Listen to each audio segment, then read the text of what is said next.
Hello दोस्तों, आज से हम बात करेंगे भारतीय संविधान और राज्य व्यवस्था के बारे में। हम ये सीरीज शुरू कर रहे हैं पॉलिटी की, जो हमारा टारगेट रहे इसमें कि हम 70 से 80 घंटों के भीतर हम पॉलिटी को समाप्त कर देंगे। तो हम आज बात करेंगे संविधान सभा के बारे में। तो संविधान सभा के बारे में बात करेंगे। उससे पहले हम ये जान लेते हैं कि पॉलिटी यानी जो संविधान होता है वो किसके लिए बनाया जाता है। वो किसी राज्य, किसी देश के लिए बनाया जाता है।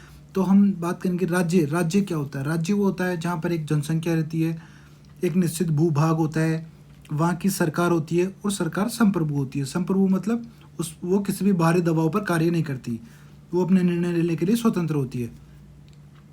संविधान के 3 भाग है: कार्यपालिका, विधायिका और न्यायपालिका। जो न्यायपालिका है, कार्यपालिका कानूनों को पारित करती है और शासन करती है। कार्यपालिका के जो अंग है, राष्ट्रपति होता है सर्वोच्च, उसके बाद उपराष्ट्रपति, प्रधानमंत्री और उसकी मंत्रिपरिषद, महान्यायवादी। राज्य में राज्यपाल, मुख्यमंत्री और महाधिवक्ता। विधायिका होती है विधि का निर्माण करना, उसका मुख्य उद्देश्य होता है। केंद्र में संसद विधि का निर्माण करती है और राज्य में विधानमंडल विधि का निर्माण करती है। न्यायपालिका न्याय करना, कानूनों की व्याख्या करना और दंड प्रदान करना। केंद्र में जो उच्चतम न्यायालय है, जो भारत का सर्वोच्च न्यायालय है, और राज्यों में उच्च न्यायालय है और केंद्र में उच्चतम न्यायालय है। अब हम बात करें कि संविधान किसी भी देश को चलाने के लिए जो नियम और कानून होते हैं, उन नियमों और कानूनों का जो उल्लेख होता है उसे ही संविधान कहा जाता है। ये लिखित भी हो सकता है, अलिखित भी हो सकता है। संविधान ही ये परिभाषित करता है कि कार्यपालिका, विधायिका और न्यायपालिका की स्थापना किस तरह की जानी चाहिए, और संविधान ही ये निर्धारित करता है कि जनता और सरकार के बीच में कैसा संबंध होना चाहिए। जो संविधान होता है वो किसी भी देश की जो मूलभूत और सर्वोच्च विधि होती है, और ये एक जीवन दस्तावेज है। जो भारत का जो संविधान है ये एक जीवन दस्तावेज है, जिसमें जो संविधान निर्माताओं के आदर्शों को और उनके मूल्यों का संग्रहण किया गया है। के.एम. मुंशी के द्वारा ये कहा गया है कि जो भारत का संविधान है वो राज्यों की आत्मा है, मतलब संविधान को राज्यों की आत्मा भी कहा गया है। जीवंत, जो जीवन शब्द है, जीवंत का मतलब होता है भाई जो परिस्थितियों और समय के अनुसार अपने आप को ढाल सके, उसे जीवंत संविधान कहा जाता है। अब जीवंत कैसे? जैसे भारत का संविधान है वो समय समय पर क्या करता है, उसमें संविधान में संशोधन करते हैं और उन संशोधनों से वो लगातार अपने आप को बनाए रखे हुए है। अब जैसे संविधान कितने प्रकार के होते हैं? केंद्र और राज्य संबंध के आधार पर परिसंघात्मक, संघात्मक और एकात्मक। एकात्मक क्या होता है? जहाँ पर संपूर्ण जो शक्तियाँ होती है केंद्र के पास होता है, केंद्र का संप्रभु होता है, और जो राज्य होते हैं वो केंद्र के ही अधीन होते हैं। संघात्मक में जो शक्तियों का विभाजन केंद्र और राज्य दोनों में होता है। और परिसंघात्मक, इसमें क्या होता है? राज्य शक्तिशाली होता है और राज्य आपस में मिलकर संघ का निर्माण करते हैं, उसे परिसंघात्मक कहा जाता है। यानी सबसे शक्तिशाली एकात्मक, फिर संघात्मक, फिर परिसंघात्मक।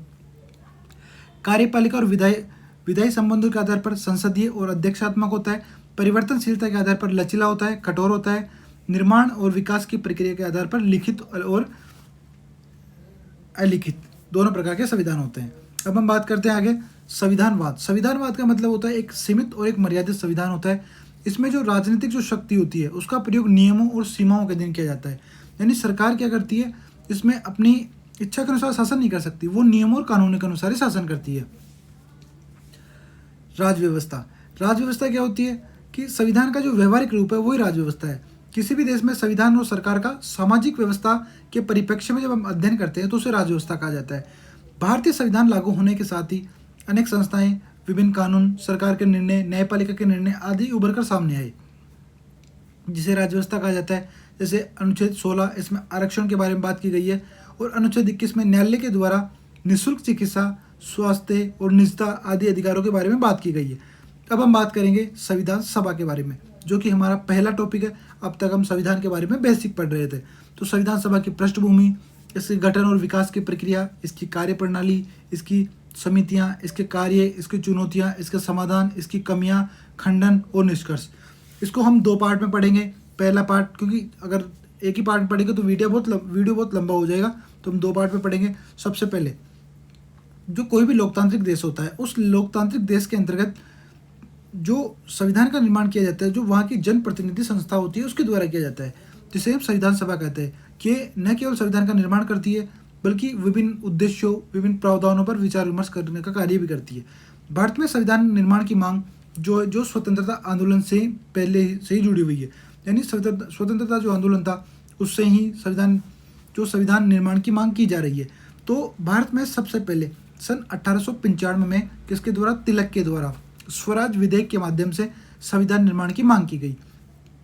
इन तिलक ने 1895 में स्वराज विधेयक के माध्यम से संविधान निर्माण की मांग की गई, किंतु अंग्रेजों के द्वारा 1919 का जो अधिनियम आया उसमें इसको मान्यता प्रदान नहीं की गई। अभी तो ब्रिटिश शासन के द्वारा यह निर्धारित किया गया कि जो भारत का संविधान है उसका निर्माण ब्रिटिशों के द्वारा किया जाएगा। मतलब वो ये चाह रहे थे कि संविधान वो बनाए और वो हमारे ऊपर लागू कर दे। किंतु सन 1922 में क्या हुआ? महात्मा गांधी ने ये कहा कि जो भारतीयों का जो संविधान है उसका निर्माण भारतीयों की इच्छा के अनुसार ही किया जाएगा। अर्थात गांधी जी का ये मानना था कि हम कोई भी विदेशी सत्ता संविधान का निर्माण करेगी और उसको हम अपने ऊपर लागू होने देंगे, ये हम बिल्कुल भी स्वीकार नहीं करेंगे। ये बात महात्मा गांधी के द्वारा की गई। ठीक है। सन 1928 में मोतीलाल नेहरू के द्वारा नेहरू रिपोर्ट के माध्यम से सबसे पहले संविधान निर्माण का कार्य किया गया, किंतु वो असफल रहा। फिर सन 1934 में किसने? M.N. रॉय ने औपचारिक तरीके से संविधान सभा के माध्यम से संविधान निर्माण की मांग की। यानी अब से पहले जो भी व्यक्ति मांग कर रहे थे वो संविधान निर्माण की मांग कर रहे थे, किंतु 1934 में M.N. रॉय पहले ऐसे व्यक्ति बने जिन्होंने संविधान सभा के माध्यम से संविधान निर्माण की मांग की। स्वराज पार्टी पहला ऐसा राजनीतिक दल था जिसने संविधान सभा के माध्यम से संविधान निर्माण की मांग की। यानी पहला राजनीतिक दल स्वराज पार्टी राजनीतिक दल था जिसने संविधान सभा के माध्यम से संविधान निर्माण की मांग की। कांग्रेस कार्य समिति के द्वारा 1934 में संविधान सभा के माध्यम से संविधान निर्माण की मांग की, परंतु भारतीय राष्ट्रीय कांग्रेस के द्वारा 1936 में से स्वीकार किया गया। यानी पहले कांग्रेस की जो समिति थी, कांग्रेस कार्य समिति, उसके द्वारा संविधान सभा के माध्यम से संविधान निर्माण की मांग की गई, किंतु 1934 में कांग्रेस के द्वारा इस मांग को स्वीकार किया गया। यानी कांग्रेस से पहले कांग्रेस कार्य समिति के द्वारा की गई। सन 1938 में जो जवाहरलाल नेहरू के द्वारा ये कहा गया कि जो संविधान सभा है उसका गठन वयस्क मताधिकार के आधार पर किया जाएगा। वयस्क मताधिकार मतलब बिना किसी भेदभाव के सभी व्यक्तियों को एक निश्चित आयु में समान रूप से मत देने का अधिकार वयस्क मताधिकार कहलाता है। प्रारंभ में जो मताधिकार की जो आयु थी वो 21 वर्ष थी, परंतु तारकुंडे समिति की सिफारिश पर 61 वर्ष से जो 61वां संविधान संशोधन था इसके माध्यम से इसे 18 वर्ष कर दिया गया। फिर अगस्त प्रस्ताव आया 1940 में, जिसमें ब्रिटिश शासन के द्वारा संविधान सभा के माध्यम से भारतीयों को संविधान निर्माण की मांग को अस्थायी मंजूरी दे दी गई। ठीक है। तो संविधान जो ब्रिटिश शासन था उसके द्वारा संविधान सभा के माध्यम से भारतीयों के संविधान के निर्माण की मांग को अस्थायी मंजूरी कब दी गई? अगस्त 1940 में।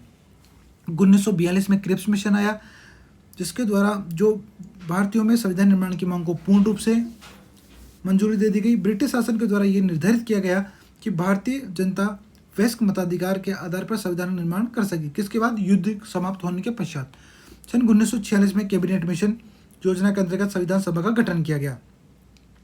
कैबिनेट मिशन और संविधान सभा 24 मार्च 1946 को कैबिनेट मिशन भारत आया। उसका उद्देश्य क्या था? कैबिनेट मिशन का उद्देश्य ये था कि भारतीयों को शांतिपूर्ण तरीके से हम उनकी सत्ता को हस्तांतरित कर दे और संविधान सभा का गठन करे। इसके अंतर्गत 3 सदस्य थे। कौन? लॉरेंस थे, क्रिप्स थे और अलेक्जेंडर थे। क्रिप्स सन 1942 में पहले आ चुके थे।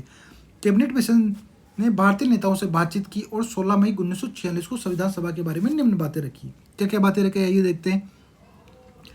कैबिनेट मिशन योजना के अनुसार संविधान सभा के जो सदस्य हैं उनका जो निर्माण है जनता द्वारा अप्रत्यक्ष रूप से प्रांतों की विधानसभाओं के द्वारा किया जाएगा। इसका मतलब ये हुआ कि जनता के द्वारा वयस्क मताधिकार के आधार पर संविधान सभा का गठन नहीं करेगी, जबकि किसके द्वारा ये कहा गया था कि वयस्क मताधिकार के आधार पर? जवाहरलाल नेहरू के द्वारा ये कहा गया था, किंतु उसके आधार पर जो वयस्क मताधिकार के आधार पर गठन नहीं किया गया। कैबिनेट मिशन योजना के अनुसार संविधान सभा में कुल जो सदस्यों की संख्या होगी वो 389 होगी। इनमें से 292 ब्रिटिश प्रांतों से, 93 देसी रियासतों से और 4 चीफ कमिश्नरी जो चीफ कमिश्नरी क्षेत्र है उनसे होंगे। चीफ कमिश्नर क्षेत्र कौन कौन से थे? दिल्ली, अजमेर, मेरवाड़ा, कुर्ग और बलूचिस्तान। कैबिनेट मिशन के द्वारा यह भी कहा गया कि जो एक सदस्य होगा वो 10 लाख की जनसंख्या का प्रतिनिधित्व करेगा और जनसंख्या को 3 भागों में बांटा गया, साधारण, मुस्लिम और सिख। कहीं एग्जाम में कभी कभी जो साधारण की जगह ऐसे बोल देते हैं हिंदू, मुस्लिम और सिख, लेकिन हिंदू, मुस्लिम और सिख सही नहीं है। साधारण, मुस्लिम और सिख में विभाजित किया गया था। कैबिनेट मिशन योजना के अनुसार जब तक संविधान सभा नए संविधान का निर्माण नहीं कर लेती, सभी राजनीतिक दल एक साथ मिलेंगे और अंतरिम सरकार का गठन करेंगे। कैबिनेट मिशन योजना के अनुसार संविधान सभा में देशी रियासतों में प्रतिनिधित्व के लिए वार्तालाप समिति का गठन किया गया। वार्तालाप समिति में यह निर्धारित किया गया कि जिन देशी रियासतों में एक सदस्य होगा वो मनोनीत होगा, जहाँ एक से अधिक सदस्य होंगे वो निर्वाचित होंगे। कैबिनेट मिशन योजना के अंतर्गत जुलाई 1946 में चुनाव हुए जिसमें 296 सदस्यों के लिए चुनाव हुए, जिसमें कांग्रेस को 208, मुस्लिम लीग के लिए 73 और अन्य लोगों के लिए को 15 सीटें प्राप्त हुई। इसके मुस्लिम लीग को कम सीटें प्राप्त होने के कारण क्या हुआ, मुस्लिम लीग ने इसका बहिष्कार कर दिया। 26 नवंबर 1949 को संविधान सभा के द्वारा भारत के संविधान का निर्माण कर लिया गया और संविधान सभा पे जो 284 सदस्यों ने भारतीय संविधान पर हस्ताक्षर किए।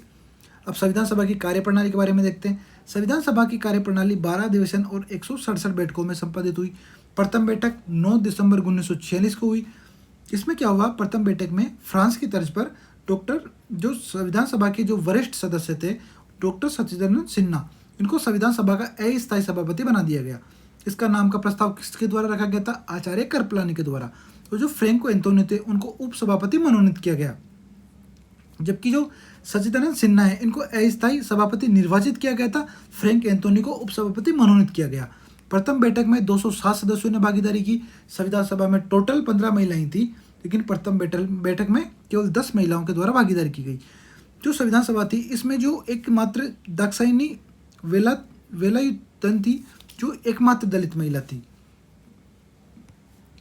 तो ये आप देख सकते हैं कि जो 15 महिलाएं थी जो टोटल, उनमें से 10 महिलाओं के द्वारा प्रथम बैठक में भागीदारी ली गई थी।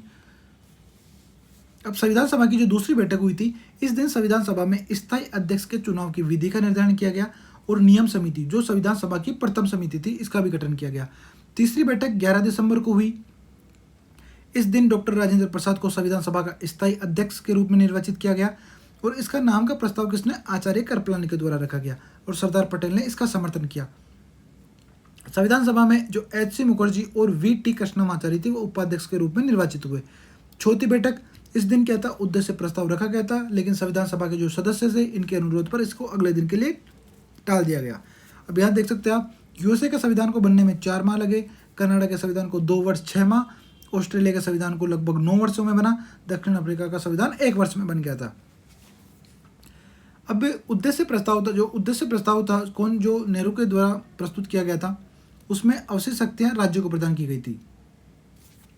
पांचवी जो बैठक थी 13 दिसंबर 1946 को जवाहरलाल नेहरू के द्वारा इस दिन उद्देश्य प्रस्ताव प्रस्तुत किया गया, जिसमें कुल 8 उद्देश्य थे। यानी जवाहरलाल नेहरू के द्वारा जो उद्देश्य प्रस्ताव प्रस्तुत किया गया उसमें 8 उद्देश्य थे। पुरुषोत्तम दास टंडन के द्वारा इसका समर्थन किया गया, किंतु M.R. जेकर और डॉक्टर अम्बेडकर के द्वारा इसको विरोध किया गया, इसलिए इसको तुरंत पारित नहीं हो सका। और 12 जनवरी 1947 को, कब, 12 जनवरी 1947 को, 12 जनवरी 1947 को, 12 जनवरी नहीं है ये 22 जनवरी है, सॉरी 22 जनवरी 1947 को संविधान सभा के द्वारा उद्देश्य प्रस्ताव को पारित किया गया और यही उद्देश्य प्रस्ताव वर्तमान में भारत के संविधान की जो प्रस्तावना उसके रूप में कार्यरत है, जहाँ पर संविधान निर्माण जो निर्माता है उनके विचार, उनके आदर्श, उनकी अभिव्यक्ति होती है। तो अब ये 12 जनवरी है, इसको 22 जनवरी आप कर लीजिए। अब हम बात करते हैं संविधान सभा की समिति के बारे में। जो प्रारूप समिति थी, तो सन 1946 में जो B.N. राव थे, B.N. राव को संवैधानिक सलाहकार के रूप में नियुक्त किया गया, जिन्होंने भारतीय संविधान के प्रारूप का निर्माण किया। प्रारूप का जिस पर विचार विमर्श करने के लिए सत्यनारायण सिन्हा की अध्यक्षता में एक समिति का गठन किया गया। वो 7 सदस्यीय समिति थी।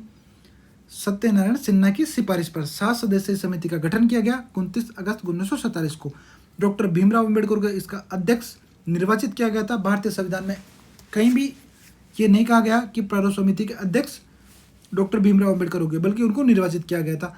ठीक है, इसमें 7 सदस्य थे, जिसमें डॉक्टर भीमराव अम्बेडकर, गोपाल स्वामी अयंकर, अल्लादी कृष्ण स्वामी अय्यर, मोहम्मद सादुल्ला, K.M. मुंशी, N. माधवराव और T. कृष्णमाचारी।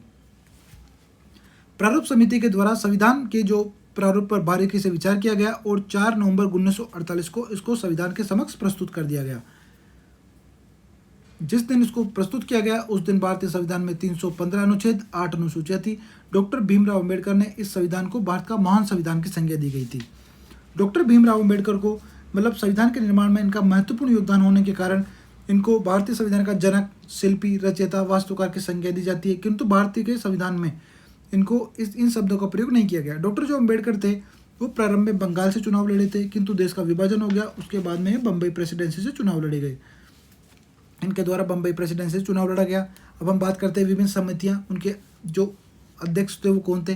राज्य समिति जो जवाहरलाल नेहरू के अधीन, वार्ता समिति भी जवाहरलाल नेहरू, संघ शक्ति समिति जवाहरलाल नेहरू, संघ संविधान समिति जवाहरलाल नेहरू, सलाहकार समिति सरदार पटेल, प्रांतीय संविधान समिति सरदार पटेल, मूल अधिकार और अल्पसंख्यकों की समिति, जो इनकी संयुक्त समिति थी, इसकी अध्यक्षता सरदार पटेल करते थे। लेकिन जो मूल अधिकारों की जो समिति थी उसकी अध्यक्षता आचार्य कृपलानी और अल्पसंख्यकों की समिति की एस.सी. मुखर्जी, और इन दोनों की जो संयुक्त समिति थी उनकी अध्यक्षता सरदार पटेल करते थे।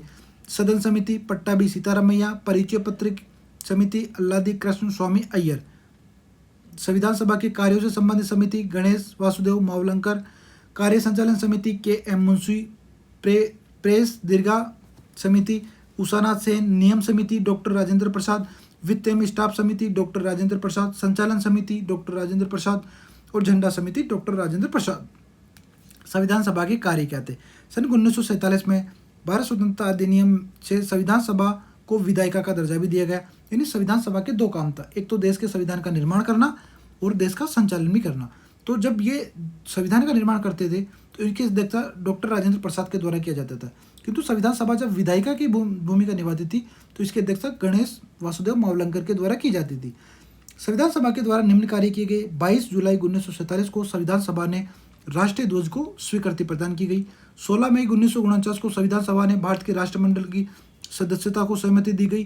14 सितंबर 1949 को संविधान सभा के द्वारा हिंदी को राजभाषा के रूप में स्वीकार कर लिया गया।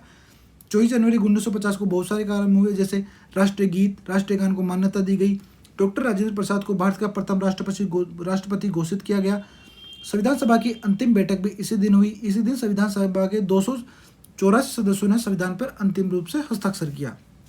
जो राष्ट्रगान था, राष्ट्रगान को रविंद्रनाथ टैगोर ने बांग्ला में लिखा था, जिसमें 5 पद है। पहली बार 27 दिसंबर 1911 को कलकत्ता अधिवेशन में से गाया गया था।